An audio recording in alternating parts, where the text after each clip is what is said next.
50. السلام علیکم ورحمۃ اللہ وبرکاتہ. وعلیکم السلام ورحمۃ اللہ وبرکاتہ.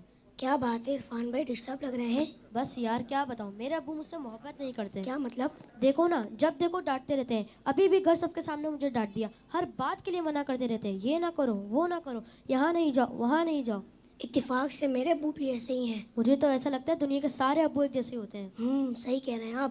نہ کہیں گھومنے لے کر جاتے ہیں اور نہ ہی کوئی میری فرمائش پوری کرتے ہیں. صرف سنڈے کے سنڈے دیکھنے کو ملتے ہیں، ورنہ صبح جاتے ہیں اور رات کو ہمارے سونے کے بعد آتے ہیں. دوسرے بچوں کے پاپا انہیں مہنگے مہنگے کھلونے اور چیزیں دلاتے ہیں. میرے ابو تو بس مجھے امید ہی دیتے رہتے ہیں. میرے ساتھ بھی ایسا ہی ہوتا ہے اور وہ مجھے بہانے سے سمجھا لیتے ہیں. میری کوئی بھی مہنگی فرمائش پوری نہیں کرتے، کہتے ہیں ابھی رک جاؤ. جی ہاں، آپ نے بالکل صحیح کہا. دنیا کے سارے ابو ایک جیسے ہی ہوتے ہیں. وہ خود سے زیادہ اپنے بچوں اور فیملی کا خیال رکھتے ہیں. صحیح کہہ رہے ہیں غفران بھائی آپ. دنیا کے سارے ابو ایک جیسے ہوتے ہیں. وہ اپنی پسند ناپسند کو بھول کر اپنے بچوں کی پسند ناپسند کو اہمیت دیتے ہیں. فیضان بھائی، عرفان بھائی، ابھی آپ کہہ رہے تھے کہ آپ کے ابو آپ سے محبت نہیں کرتے. جی مجھے تو ایسا ہی لگتا ہے، ہمارے ساتھ ٹائم ہی نہیں گزارتے، صبح سے رات گھر سے باہر رہتے ہیں. کیا آپ نے کبھی یہ سوچا کہ کیا ان کا دل نہیں کرتا ہوگا کہ وہ بھی گھر میں رہیں، سکون سے بیٹھ کر آرام کریں؟ پتہ نہیں، شاید چاہتا تو ہوگا. بالکل، لیکن پھر بھی وہ ہمارے لیے صبح سویرے جاتے ہیں اور رات کو دیر تک اوور ٹائم لگاتے ہیں تاکہ وہ ہمارے لیے پیسے کما کر لائیں اور ہماری ضرورتیں پوری ہو سکیں. اور جہاں تک بات ہے آپ کی فرمائشوں کی، تو ان کی سیلری ہی اتنی کم ہوتی ہوگی کہ وہ چاہ کر بھی آپ کی فرمائشیں پوری نہ کر پاتے ہوں. ہو سکتا ہے ہماری ضرورتیں پوری کرنے کے بعد ان کے پاس اتنے پیسے ہی نہ بچتے ہوں کہ وہ ہماری فرمائشوں کو بھی پورا کریں. ہو سکتا ہے، میں نے اس طرح سے کبھی سوچا ہی نہیں. ان کی سیلری کم ہی ہے، جبھی تو وہ زیادہ سے زیادہ اوور ٹائم لگانے کی کوشش کرتے ہیں اور اسی لیے سنڈے کے سنڈے آپ سے ملتے ہیں. جس طرح پورے ہفتے آپ انہیں مس کرتے ہیں، اسی طرح وہ بھی تو آپ کے ساتھ بیٹھنے کو، آپ کے ساتھ باتیں کرنے کو مس کرتے ہوں گے نا. ہاں، اور ایک اور بات، جو ان کا ہم پر حق ہے وہ دوسرے بچوں پر تھوڑی ہے. اور جہاں تک آنکھیں دکھانے کی بات ہے تو یہ بھی ان کی مجبوری ہے کہ ان کی ڈیوٹی ہے کہ وہ ہمیں ہمیشہ بری باتوں سے روکیں اور اچھی باتوں کی ترغیب دیں. اچھا فیضان بھائی، یہ بتائیں کہ کبھی ایسا ہوا ہے کہ آپ کی ضرورتوں میں کوئی کمی آئی ہو؟ نہیں تو بالکل بھی نہیں. اس کے لیے تو ہمیں کچھ کہنے کی ضرورت ہی نہیں ہوتی. کبھی ایسا ہوا کہ آپ بیمار ہوئے ہوں اور آپ کے ابو کو آپ کی فکر نہیں ہوئی؟ کبھی نہیں، بلکہ ہماری ہلکی سی بیماری ان سے دیکھی نہیں جاتی. ہماری بیماری میں سب سے زیادہ پریشان ہونے والے ہمارے ماں باپ ہیں. اچھا یہ بتائیں، کبھی آپ کو آپ کے ابو چھوڑ کر کہیں گھومنے چلے گئے ہوں؟ نہیں تو کبھی نہیں. کبھی ایسا ہوا کہ آپ کے ابو نے خود تو کچھ اچھا کھایا اور آپ کو نہ دیا؟ کبھی نہیں. اگر کوئی اچھی ڈش کم ہوتی ہے تو وہ ہمیں دے دیتے ہیں اور کہتے ہیں تم کھا لو، میرا دل نہیں چاہ رہا. تو پھر بھی آپ کہہ رہے تھے کہ آپ کے ابو آپ سے محبت نہیں کرتے. ہمارے لیے ہمارے ابو اپنا آرام، سکون، سب کچھ قربان کر کے گھنٹوں محنت کرتے ہیں اور ہمارے لیے پیسے کما کر لاتے ہیں تاکہ ہماری ضرورتیں پوری ہو سکیں. اگر یہ پیار نہیں ہے، محبت نہیں ہے تو پھر کیا ہے؟ ماں اور باپ دونوں ہی محبت کرتے ہیں، لیکن ماں کی محبت نظر آ جاتی ہے اور باپ کی محبت کو محسوس کرنا پڑتا ہے. صحیح کہہ رہے ہیں آپ دونوں. میں نے اس طرح سے کیوں نہیں سوچا. واقعی میرے ابو بھی مجھے بہت چاہتے ہیں. میرے بھی. میں کتنا غلط سوچ رہا تھا اپنے ابو کے بارے میں. لو یو ابو. Love you very much. اللہ اکبر، اللہ اکبر. بہت شکریہ بچہ آپ سب کا. بالکل صحیح بات انہوں نے کہی ہے کہ باپ باپ ہی ہوتا ہے. باپ ایک سایہ دار درخت ہوتا ہے. آج ان بچوں کی باتوں نے مجھے اپنے والد بھی یاد دلا دیے. واقعی اچھے کھانے انہوں نے ہمیں ہی کھلائے، اچھی چیزیں انہوں نے ہمیں ہی عطا کی. اور وہ بچے جن کے والدین ان کی فرمائشیں پوری نہیں کرتے نا، انہیں یہ سوچنا چاہیے. صرف میں بچوں سے بات نہیں کروں گا، گھر کے اور بھی افراد ہیں، زوجہ بھی ہے، بیٹی بھی ہے. وہ کہتی ابو آپ ہمارے لیے کچھ لاتے نہیں ہیں. بیوی کہتی شوہر سے آپ کچھ لاتے نہیں. اس بیچارے سے تو پوچھو اس کی مجبوری کیا ہے. صبح سے گھر سے نکلتا ہے، چاہے سردی ہو چاہے گرمی ہو.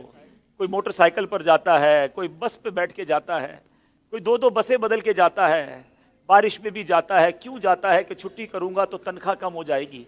تنخواہ کم ہو جائے گی تو بچوں کو کیسے پورا کروں گا؟ اسکول کی فیس بھی دینی ہے، بچوں کے لیے کپڑے بھی لانے ہیں، کھانا بھی وقت پر لانا ہے. ہر چیز ہمیں تیار ملتی ہے. اس کی سورس کون ہے؟ وہ سورس ہمارے والد ہیں. اور بہت پیاری بات اس بچے نے کہی کہ ماں کا پیار تو نظر آتا ہے، والد کا پیار محسوس کرنا پڑتا ہے. پوچھو ان سے جن کا باپ چلا گیا. والد ایک سایہ دار درخت ہے. کبھی درخت کو دیکھا آپ نے؟ اس کے اوپر کے پتے گرم ہوتے ہیں وہ ساری دھوپ اپنے اوپر سہ لیتا ہے اور اس کے نیچے اپنے بچوں کو چھاؤں دیتا ہے. مگر لوگ بعض اوقات اپنے والد کی قدر نہیں کرتے, اپنے والد سے الجھتے ہیں, اپنے والد کو برا بھلا کہتے ہیں. یاد رکھیے نبی پاک صلی اللہ تعالی علیہ وسلم کا فرمان ہے, میرے آقا فرماتے ہیں, اس کا مضمون یہ ہے کہ والد کی رضا میں اللہ کی رضا ہے اور والد کی ناراضی میں اللہ کی ناراضی ہے. کبھی اپنے باپ کو ناراض مت کرنا. اگر وہ بوڑھے ہو گئے ہیں تو اب تمہاری باری آئی ہے, ان کی خدمت کرو, انہیں یہ احساس دلاؤ کہ اب میری باری ہے آپ کی خدمت کرنے کی. ہم اپنی ماں کو تو کہہ بیٹھتے کہ ماں میں تم سے بہت پیار کرتا ہوں. میں ساری دنیا کے بچوں سے پوچھتا ہوں کہ کب اپنے باپ کو کہا تھا کہ ابو آئی لو یو, والد صاحب میں آپ سے بہت پیار کرتا ہوں, آپ دنیا میں آج میں جو کچھ ہوں ابا جان میں آپ کی وجہ سے ہوں, یہاں تک پہنچایا مجھے آپ نے ہے. ارے جس نے انگلی پکڑ کر چلانا سکھایا, جس نے ہر مشکل میں کہا گھبرانا نہیں, میں تمہارے ساتھ ہوں. کہیں پھنس جاتا تھا تو ابو کے پاس آتا تھا, وہ کہتے بیٹا میں سنبھال لوں گا.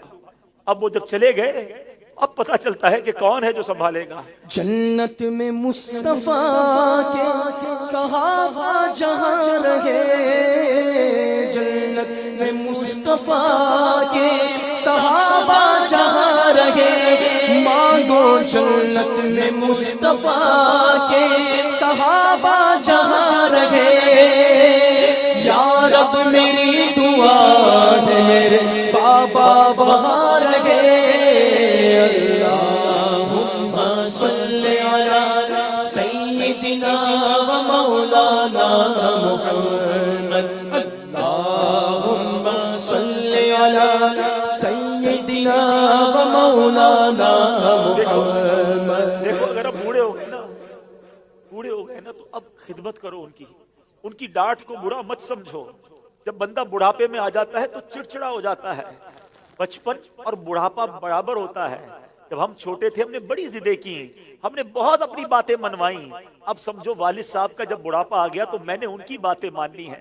ان کی غصے کو برا نہیں ماننا, ان کے ٹوکنے کو برا نہیں ماننا. کبھی باپ کا دل مت دکھانا, یہ مت کہنا کہ آپ کو نہیں معلوم.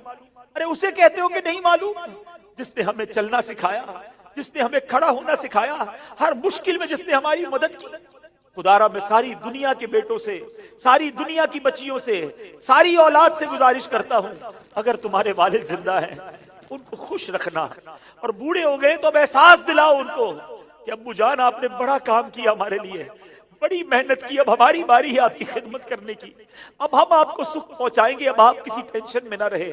میرے پاس جو کچھ ہے ابو جان یہ سب آپ کا ہے, آپ کی وجہ سے ہے. تف ہے اس اولاد پر جو اپنے والد کو کہتی ہے کہ یہ میرا ہے آپ کا نہیں ہے, میں نے کمایا ہے آپ نے نہیں کمایا.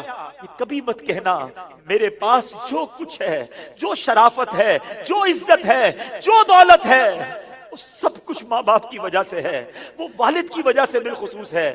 اپنے والد کو بڑھاپے میں خوشی دینا, اور جن کے ماں باپ چلے گئے اب ان کے لیے خوب ایصال ثواب کرے, ان کی قبر پر جایا کرے, وہاں دعائیں کیا کرے. بڑی پیاری دعا ہے, آؤ آخر میں مل کر ہاتھ اٹھائیے, اپنے ماں باپ کے لیے جو قرآنی دعا ہے وہ کرتے ہیں. اللہم ارحمہما کما ربیانی صغیرا, اللہم ارحمہما کما ربیانی صغیرا, اللہم ارحمہما کما ربیانی صغیرا. اے اللہ ہمارے ماں باپ پر رحم فرما جیسا انہوں نے بچپن میں ہم پر رحم فرمایا. جن کے ماں باپ زندہ ہے مولا ان کو حیاتی عطا فرما, صحت عطا فرما, نیکیوں والی طویل زندگی عطا فرما. اور جن کے ماں باپ چلے گئے اے اللہ ان کی قبروں کو جنت کا باغ بنا دے, ان کی بے حساب مغفرت فرما. تیرے دربار میں ہم دعا کرتے ہیں, انہوں نے ہم پر بڑی مہربانیاں کی ہیں, تو ہمارے ماں باپ پر مہربانی فرما. آمین بجاہ النبی الامین صلی اللہ تعالی علیہ وسلم. میں ان بچوں کا شکریہ ادا کرتا ہوں. امید ہے کہ آج آپ کے اس سیگمنٹ کی وجہ سے کئی بیٹے اپنے ماں باپ بالخصوص والد کے قریب ہو جائیں گے. اگر کسی نے باپ کا دل دکھایا ہے آج ہی جا کے معافی مانگ لو, ان کے پیر پکڑ لو, کیونکہ والد راضی تو رب راضی, والد ناراض تو رب ناراض. صلو علی الحبیب.